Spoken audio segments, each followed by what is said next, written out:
What it do, peeps? It's the Beat Shuffle. Watch the damn tape. Hit that like, that share, that subscribe button. Hit that bell to get notified when I drop my next video. To my new subscribers, thank you for joining. Hope you love WNBA action. Hope you enjoy the content. To my old subscribers, my day ones, my diehards, appreciate you for helping me continue to put this platform forward and continue this WNBA conversation. Let's get into this Sparks Fever game. First and foremost, man, most of these sports is just like movies. So take this time to congratulate Carolyn Peck for outstanding actress in a sports documentary. See, Carolyn Peck laid the groundwork for this game. I didn't even make a video on Carolyn Peck saying that the team was better without Caitlin Clark because I made a movie about Carolyn Peck last year. And in that movie, I explained how she's part of the old guard. If you didn't know, Carolyn Peck was a coach. If you didn't know, Carolyn Peck is also the color analyst for the Las Vegas Aces. So she's an A'ja Wilson supporter. So anytime she get a chance to take a dig at Caitlin Clark, she gonna take it. And that's what she did. But in doing that, she also planted seeds in the fan base and in these players. And they began to do what most teams that have a weak-minded coach do. They read the press clippings. And they actually believed what Carolyn Peck said, that they were better without Caitlin Clark. Now fast forward to this game. This game showed otherwise. The other part of this movie that I thought was very interesting was Breonna January at halftime and what Aaliyah Boston said going into halftime. Aaliyah Boston alluded at going into halftime that they gave up too many second chance points and gave too many open shots. And Breonna January said emphatically, we got on them. There's no need to get on a team when they're doing the right thing. If you watch that first half, the movie was playing out exactly like it did the first game. I said earlier in the week, when you play the Sparks, you need to put your foot on their necks. Indiana failed to do so. First quarter, Aaliyah Boston started off, missed 2 easy shots at the cup. And I'm like, okay. And I noticed in the first quarter, I wrote down second chance points. It seemed like Vegas would miss a shot, and then all the last 3 games Indiana's played, it was like one shot possession. If you didn't make it, they were getting the rebound and you were just done. This game, it seemed like, oh, okay, wow. You're gonna let them get a board and fire up a 3. And Azura Stevens was doing that. Kelsey Plum's first points was off a 3. And I was like, okay, that's what we're gonna do. And in this game, I like Indiana's play-by-play people, especially Debbie Antonelli, because she basically foreshadowed what this game was going to be about. She said this game is going to be a game of possessions. She said it real early, and you could tell in the first quarter. If you remember, there was a certain spot in sometimes Sydney Colson is a headache. She's a head case. There was a little stretch in the first quarter. Sydney Colson, she was driving to the basket. She had blew by a defender. I believe it was Anderson or Al, whatever her name is. She blew by her. Layup. Had Rakia Jackson there. But she can still make the layup. Just make a little floater. She kicks it to Sophie Cunningham in the corner. Sophie Cunningham misses a wide-ass open 3. And I'm like, but you had 2 easy points. And I was like, okay. And then a little short time later, Sydney Colson throws an errant pass, and you're like, okay, okay. And that was around the 450 mark. So if you go back and watch the tape, it's around the 450 mark. You just sit there and watch Sydney Colson. Now she did make amends later. You know, she made a nice little pass, a little touchdown pass in the second quarter, uh, uh, and hit Howard for a nice play. But yeah, first quarter's rolling. Timpson gets a nice block on Rakia Jackson, sends that shit to the stands, and I'm like, whoa. I mean, got up, got hops. First quarter ends 23-21. You're like, okay, this is what it was the first match. Second quarter, they're rushing shots for some reason. And in this game, this is the reason why Caitlin Clark elite. Because Caitlin Clark is a floor general and can dictate pace of game. And in this game, they played out of control. This is Ari McDonald's worst game. This game right here. This game right here. This was they read the press clippings. They thought they had arrived, and they thought that the media was going to help them win this game. They thought, oh man, we're the best defensive team. We're great. We're great without Caitlin Clark. BS. No. Settling for bad shots. Second quarter. No offensive flow. I wrote down. It's 32-26 with 6 minutes and 25 seconds left, and it was 23-21 at the end of the first quarter. Debbie Antonelli stays in the game. And it was almost like it was a movie. Every time Debbie Antonelli opened her mouth, something on that court happened about 10 seconds later. She was mentioning about Kelsey Plum. As soon as she mentioned Kelsey Plum's name, Kelsey Plum went to work. There are two women in this league that scare the living hell out of me whenever they get the ball. One is Sabrina Ionescu, and the other is Kelsey Plum. Those two women by far have the authority to green light a shot at any given moment. Caitlin Clark doesn't even have green light status yet with Stephanie White. Even though Caitlin Clark might shoot logo threes and she might piss her teammates off, she don't have the authority to green light it like Kelsey Plum. This Kelsey Plum's team, they have given her the keys to this freaking car, and she can drive it however she wants to. If she get 2 inches, she firing that joker up, and she started firing that sucker up. Azura Stevens firing it up, threes. Kelsey Plum hit the scores. They go up 33-32. They take the lead at the 4:30 mark in the second quarter. McDonald makes it 33-34. It's going back and forth. This second quarter, back and forth. And then it got interesting. Plum's at the 3-point line, juking. Fires up a three. Hits that bad boy over Natasha Howard. And this is what I noticed in the game. I said, yes, they are banging on Plum's ass. And this is a defensive strategy. Natasha Howard just pops her. She hits the three. They go up 36-34. Plum's limping. And then I noticed Aaliyah Boston blows by Hamby. They get the lead back 40-38. Nice play by Aaliyah Boston.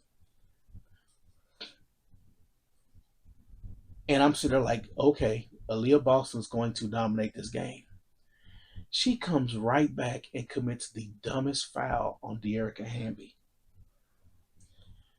And it's like, come on, man. You just made that. that killer play, and then you come back with the bonehead.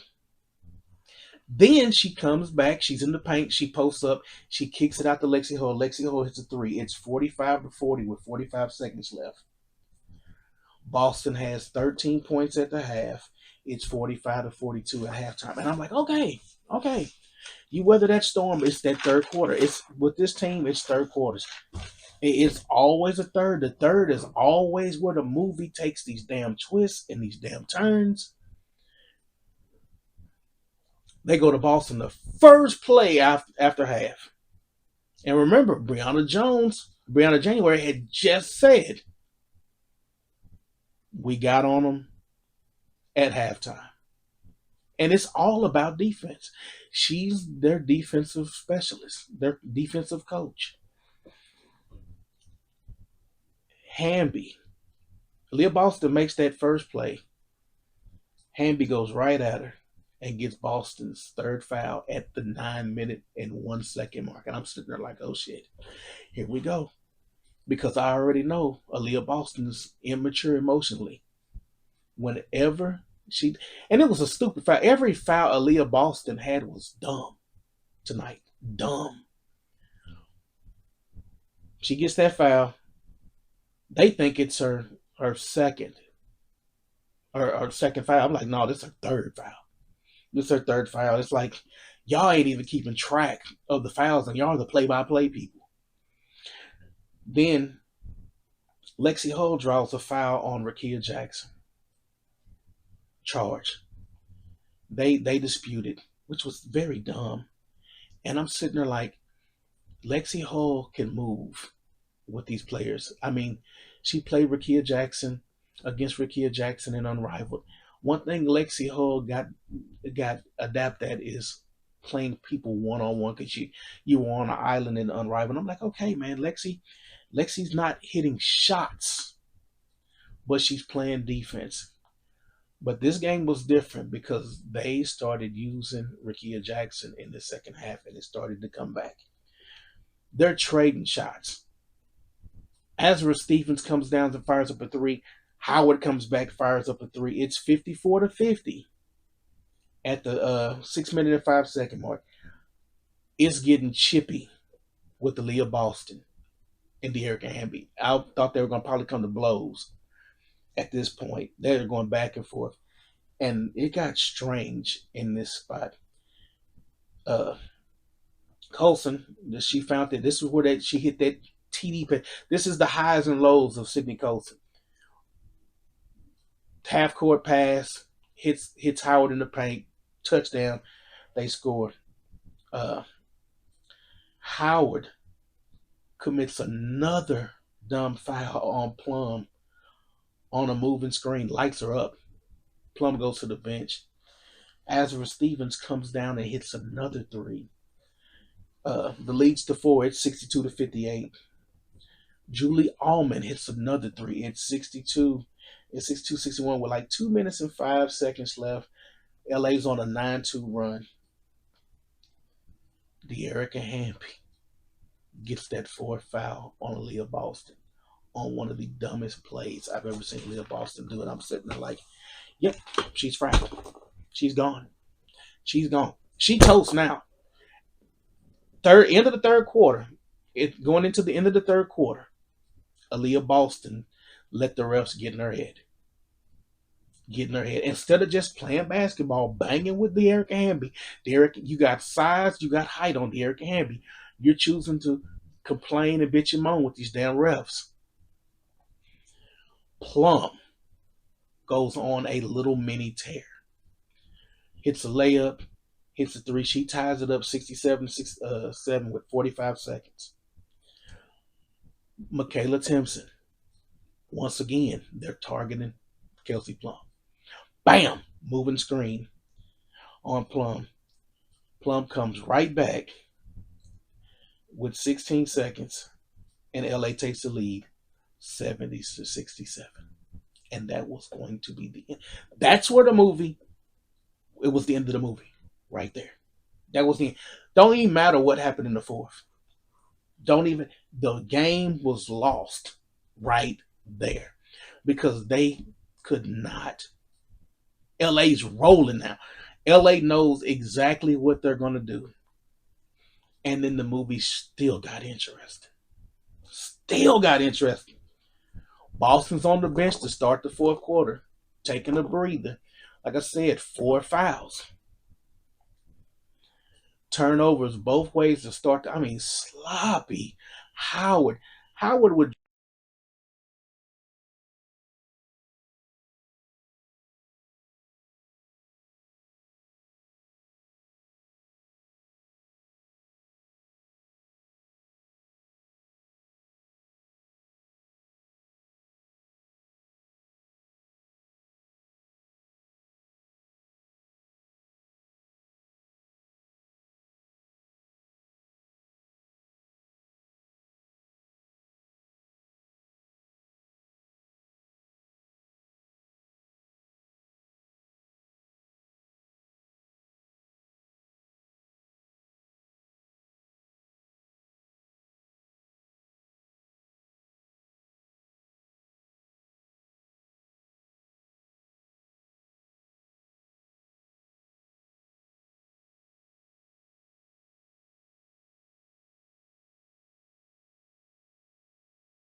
get the shot off.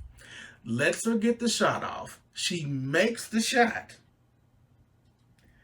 And one, they go up 87-86.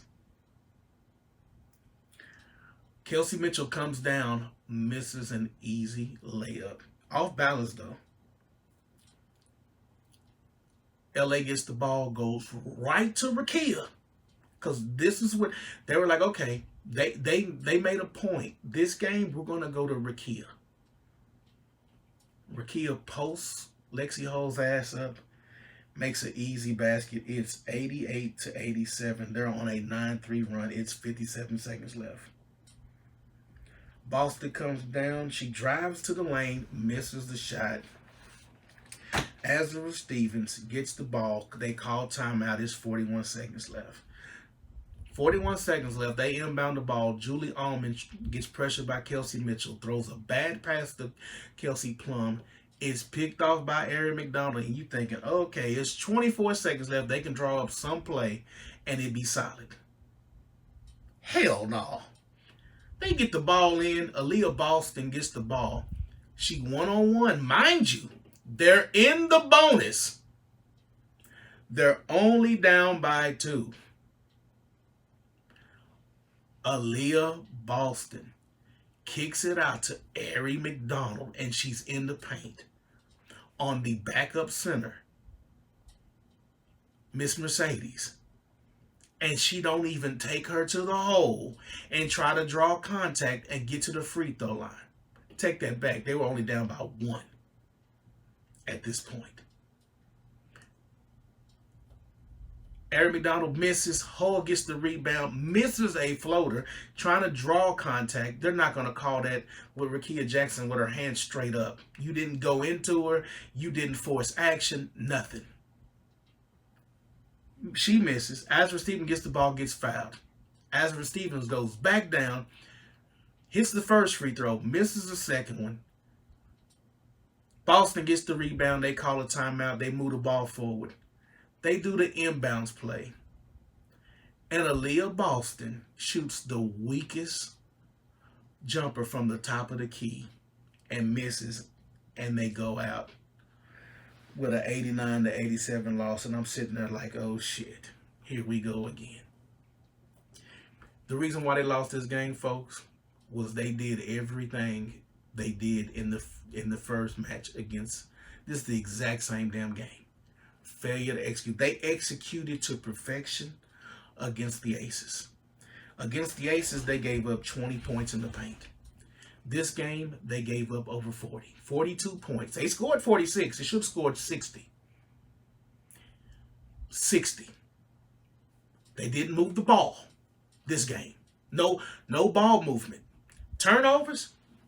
This was the other day I talked about the anomalies in these games. This game, they had 23 assists, 9 turnovers. Their lowest turnover game, besides a game they lost or they won against the Mystics, they had 8 turnovers in that game.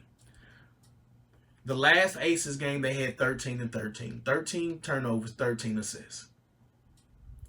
This game came down to possessions and defensive lack of focus. No intensity. They played soft today. They played LA's game. LA made them play their game. Instead of them coming down, executing in their half-court offense. And Debbie Antonelli, to her credit, she mapped this entire thing out early on. If you go back and listen, she said the mid-court game, setting up stuff. She said it, and they did exactly the opposite of everything she said. She mapped this entire movie out, and they executed it. They listened to Carolyn Peck. They bought the press clippings, and got their ass handed to them tonight. That's what happened. That's what happened. Kelsey Mitchell had been shooting 54% from the field, had been averaging 30 points, over 30 points, and 6 assists. Kelsey Mitchell didn't have an assist tonight. Not one. Not one. 19 points, 8 of 17. Shot well. I mean, if you just want to go by shots, shot 47%. Shot 50% from the field, from 3. But you didn't move the ball around.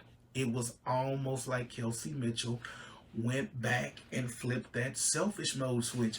And that's the reason why Caitlin Clark makes this team better. Because Caitlin Clark is unselfish. And tonight, this was selfish basketball. And that's the reason why the offense didn't flow. And the defense wasn't there. Kelsey Mitchell had been driving. The last 3 games, been driving to the basket and dishing and finding people. People cutting to the basket. She making plays, facilitating. None of that tonight. It wasn't none of that. But she a veteran, though. And an all-star. But it wasn't none of that tonight. It was hero ball. Natasha Howard, 36 minutes. She had some fucking blunders. 4 turnovers. 5 personal fouls. 21 points. Other than that, balled. 9 rebounds. But it was them damn moving screens. driving the lane. She drove down the baseline and dribbled the ball off her thigh out of bounds. And I remember Caitlin Clark looking like, didn't they knock it? No, like, no, sweetie, they didn't knock the ball out of her hands. She dribbled it off her own body. Just so many miscues, and that foul on Rickea Jackson was huge. Irie McDonald, like I said earlier, poor game. 30 minutes, 2 of 9, 0 for 4 from 3-point, 4 freaking points. Lexi Hull, bad game. 2 of 4, 5 points, 22 minutes. The bench, Michaela Timpson had some nice, she really had, they credited her with 1 block. She had 2 blocks. That one on Rickea Jackson was nice. She had another one on Azura Stevens. She got a piece of that too. 5 points. Sydney Colson, 5 assists, but man, some of those decisions and on some of those possessions, she was like, why, lady? Why? 6 points. Sophie Cunningham continues to disappoint. And Debbie Antonetti was nice about it. She was nice about her finding that 3-point shot. Sometimes you just got to stop shooting them damn threes. You got to get to that rack. You got to get to that rack. I mean, you're sitting there wide ass open, missing threes. It ain't there. You're 0 for 3 from 3. 4 freaking points in 23 minutes. Their bench got a lot of minutes. A lot. And didn't, nope. 48% from the field, 35% from 3, 7 out of 20. 63% from the free throw line, excuse me. They can't shoot free throws either. Free throw shooting. Need to have their asses on that free throw line tomorrow morning shooting free throws. For the Sparks, De'Erica Hamby, a quiet 18 points, 7 of 11. Azura Stevens, 50% from the field, 7 of 14, 21 points, 3 of 7 from the 3-point line. Be balling her ass off. Her and Kelsey Plum hit shots this game. Every time they needed a 3, they got it. Rickea Jackson had a very nice game. 6 of 12, 15 points. A sneaky 15 points. Kelsey Plum had a sneaky 20-piece. A sneaky 20-piece. 4 of 8 from 3. There was times where they would just leave Kelsey Plum open, and she's like, okay, I'll fire this sucker up. And I'm sitting there like, y'all can't be serious. Y'all can't be serious. Y'all gonna leave Kelsey? Hell, the first shot of the game for Kelsey Plum, they left her on the 3-point line. I'm like, you gotta be stupid or crazy. Kelsey Plum, every time Kelsey Plum got the damn ball at the 3-point line, I was like, OS. She scares the F out of me. Her and Sabrina Ionescu scare the living daylights out of me when they get that damn ball and they fire that sucker up. Because this is just like, shit, you might as well start walking back the other way because they finna light this sucker up. It's going down. And like I said, she shot 50% from 3. And she been consistently doing that. And for some reason, when she's a gamer, when the lights is the brightest, Kelsey Plum plays. Julie Alderman only had 5 points in 30 minutes. Their bench didn't really do much either. Mercedes Russell only had 5. Vanderloo didn't even have her name on the back of the jersey and got 3. Ray Burrell, I thought she was out for the season with a knee. She's returned 2 points. And Emma Canna got a bagel with cream cheese, but they got the win. They shot 49% from the field, but they shot 45% from 3. 10 out of 22. 65%. They can't shoot free throws either. 65% from free throw line. But it was those points in the paint, and them damn second chance points is what doomed the Fever. Reading them damn press clippings. But they can read the press clippings today because they failed to execute. Kelsey Mitchell, You need to get back to facilitate. Next up, it's going to be an interesting week. They play the Valkyries and they play the Atlanta Dream. They got to get both of these. It's not even a debate. You need 2 wins. 1, the Valkyries are above you in the standings. 2, Atlanta's up way above you in the standings. And they're in your conference, and it's a slight lead. Atlanta just came off of a loss to the Storm. I got a video coming on that later because I had to watch that one because I know they're playing Indiana soon.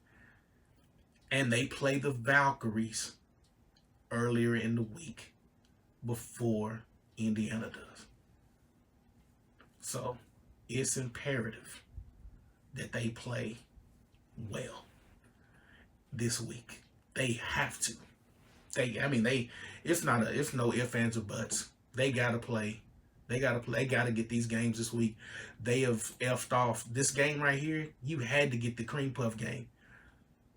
The Sparks, you had to get this. And you failed miserably. But yeah, the Valkyries, let's see what the Valkyries, I believe the Valkyries do play. Yeah, the Valkyries play. Yeah, they play the Atlanta Dream on Monday. They play the Dream on Monday, and they play the Fever on Wednesday.